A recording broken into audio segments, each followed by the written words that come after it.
Okay, so buckle up. We're about to dive into a topic that's both timeless and timely.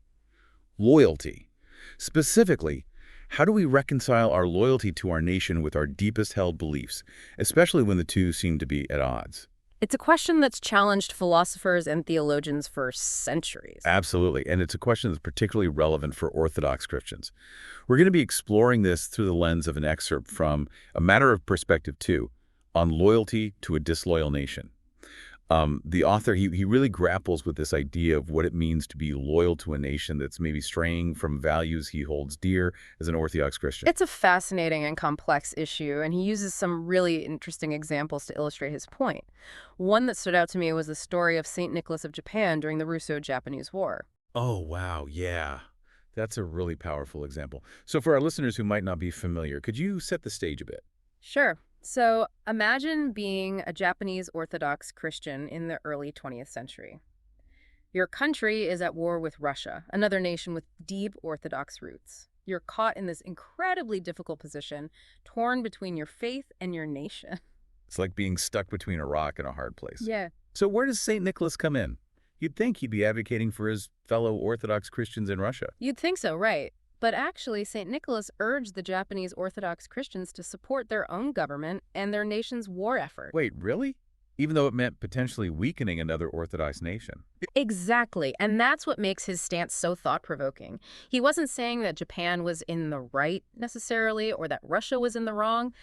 His point was about the principle of loyalty itself.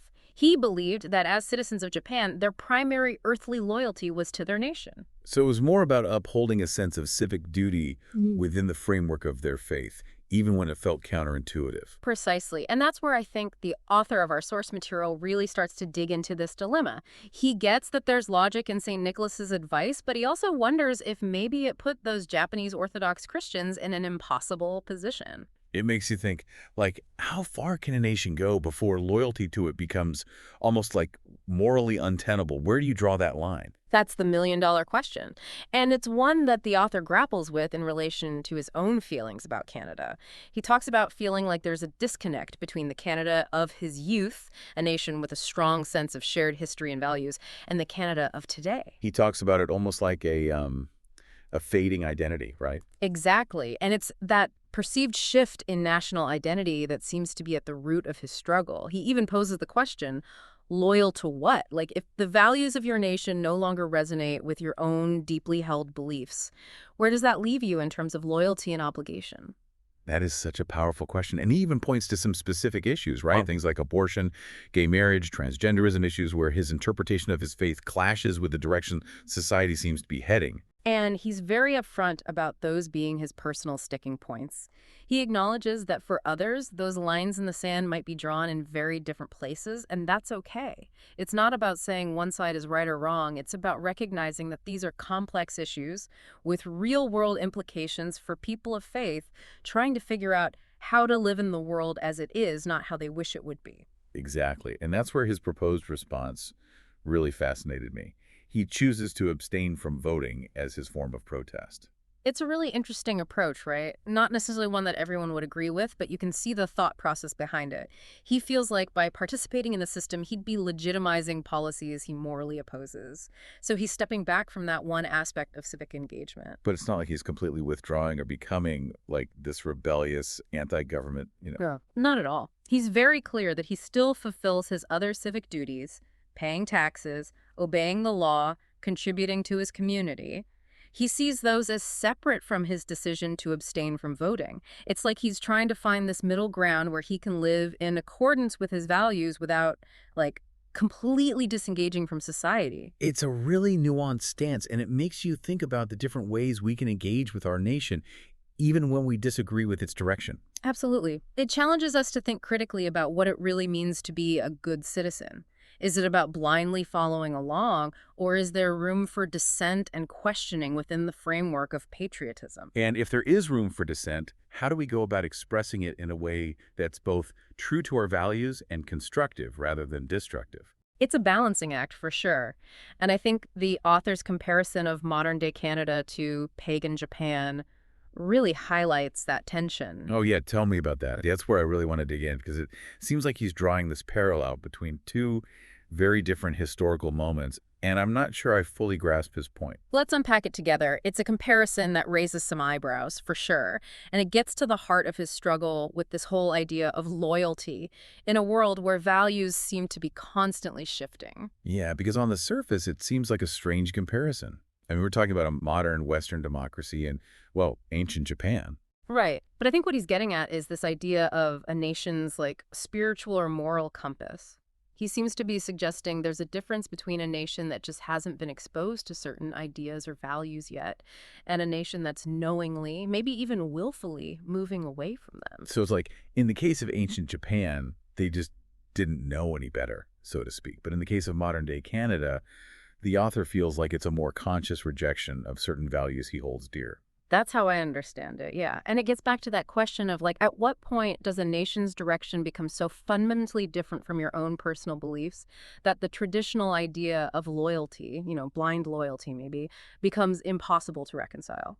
It's almost like he's asking us to consider if there's a statute of limitations on loyalty, right? Like, if a nation changes so much that it's almost unrecognizable from what it once was, do those old oaths still apply? That's a really interesting way to put it, and it makes me think about all those historical examples where people were forced to choose between their loyalty to their homeland and their conscience. Like, how much change can a nation undergo before it's no longer the same nation, at least in the eyes of its people? It's a heavy question for sure.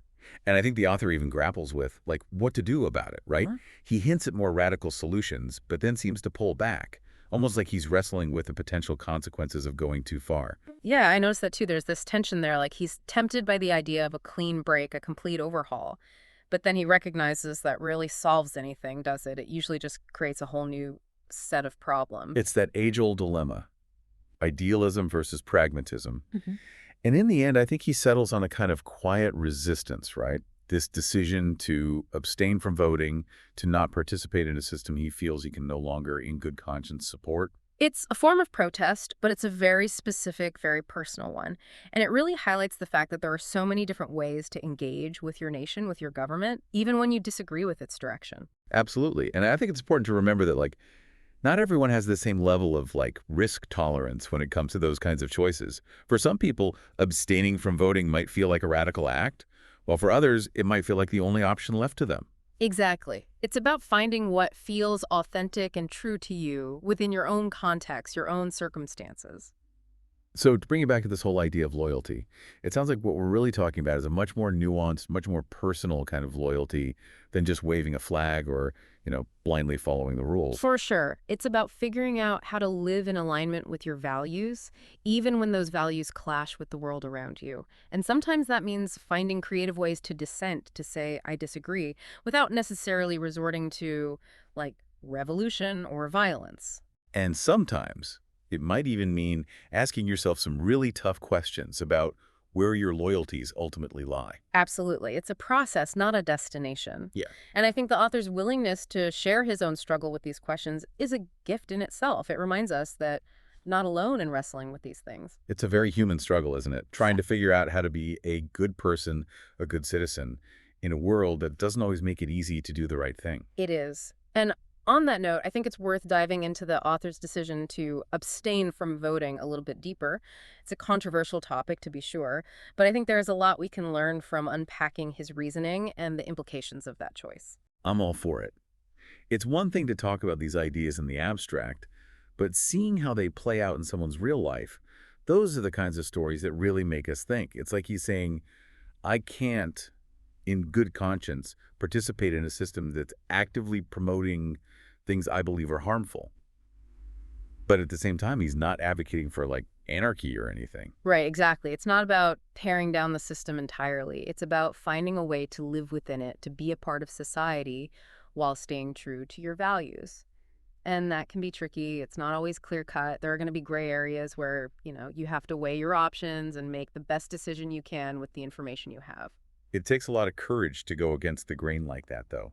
To say, this is where I draw the line, even when it means facing criticism or even ridicule from others. It does. And it speaks to a deeper conviction, doesn't it? Yeah. It's one thing to like passively disagree with something. It's another thing entirely to take a stand and say, this matters enough to me that I'm willing to sacrifice something for it.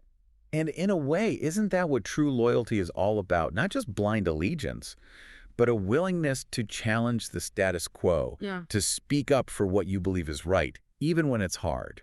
I think so. True loyalty shouldn't be blind. It should involve critical thinking, a willingness to question, to engage in respectful dialogue, even when there's disagreement. And that can be uncomfortable. It's so much easier to just go along with the crowd, to not rock the boat. But if we really care about something, if we really believe in something, shouldn't we be willing to stand up for it, even when it's difficult? Absolutely. And I think what this whole conversation highlights is that there are so many different ways to do that. For some people, it might mean running for office or becoming an activist. For others, it might mean having those tough conversations with a family and friends. Or maybe it's just quietly living your life in a way that reflects your values, hoping to inspire others by example. It's about recognizing that change doesn't happen overnight, and it doesn't always look the way we expect it to. Sometimes the most powerful acts of loyalty are the quiet, everyday choices we make to live in alignment with what we believe. Well said. And on that note, I think we've covered a lot of ground today. It's been a thought-provoking conversation, to say the least. Absolutely. I feel like we've only just scratched the surface of this whole idea of loyalty in a complex world, but I think we've raised some really important questions along the way. We have, and I hope our listeners will continue to wrestle with these questions long after the episode ends. Yes, keep those conversations going. Because at the end of the day, these aren't just abstract philosophical debates. They're real-world issues that affect all of us. And the more we talk about them, the more we challenge ourselves to think critically about our own values and our own place in the world, the better equipped we'll be to navigate the challenges ahead. Couldn't have said it better myself. So until next time, keep asking those tough questions, keep seeking truth, and keep striving to make the world a little bit brighter, one conversation at a time.